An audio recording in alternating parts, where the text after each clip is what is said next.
আসসালামু আলাইকুম, কেমন আছেন সবাই? আশা করি সকলে ভালো আছেন। আল্লাহর রহমতে আমি ভালো আছি। তো আজকে মাঠের মধ্যে আসছিলাম সান্ডা ধরার জন্য। তো আসলে সান্ডা খুব ট্রেন্ডিংয়ে আছে এখন বর্তমানে। আমাদের আরবি যারা আছে, বিশেষ করে আরবের মধ্যে আরবি মরুভূমিতে সান্ডা পাওয়া যায় এবং সান্ডা এই প্রাণীটি আরবিদের খুব ফেভারিট একটা প্রাণী। তো আসলে এই আরব বাঙালি যারা আছে বা অনেকেই কিন্তু সান্ডা ধরে নিয়ে যাচ্ছে এবং সান্ডা খুব ট্রেন্ডিংয়ে আছে বাংলাদেশের মধ্যে। ইতিমধ্যে সান্ডার তেল বিক্রি হচ্ছে, সান্ডার বার্গার বিক্রি হচ্ছে, মানে অনেক কিছু বিক্রি হচ্ছে। মানে ফেসবুক নিউজ ফিডের মধ্যে ঢোকা যাচ্ছে না। তো আমিও আসতেছি সান্ডা ধরার জন্য। তো এখন যে সকল ভাইয়েরা সান্ডা খোঁজ করেন বাংলাদেশের ভিতরে, আপনাদের জন্য একটা কথা বলি ভাই, বাংলাদেশে সান্ডা বলতে কিছু নাই। বাংলাদেশে যেটা আছে এটা হচ্ছে সান্ডার axle size, double axle size. মানে এটা হচ্ছে গুইসাপ, মানে গুল, আমরা গুল বলে থাকি, মানে আমাদের আঞ্চলিক ভাষায় গুল হিসেবে চেনে, কিন্তু এটা হচ্ছে গুইসাপ।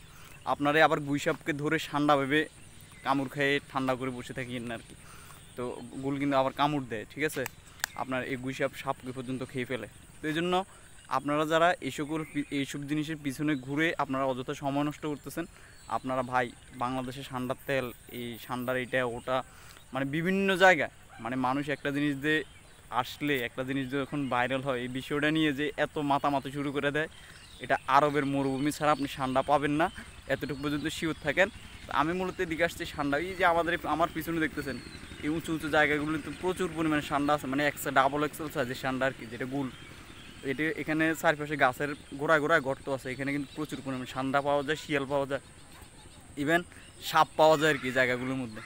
তো যারা সান্ডা খোঁজেন আপনারা এই জায়গাগুলোর মধ্যে আসলে কিন্তু প্রচুর পরিমাণ সান্ডা পাবেন এবং ডাবল এক্সেল সাইজের সান্ডা পাবেন, শুধু এক্সেল না, এটা ডাবল এক্সেল সাইজের সান্ডা আছে এই জায়গাগুলোর মধ্যে।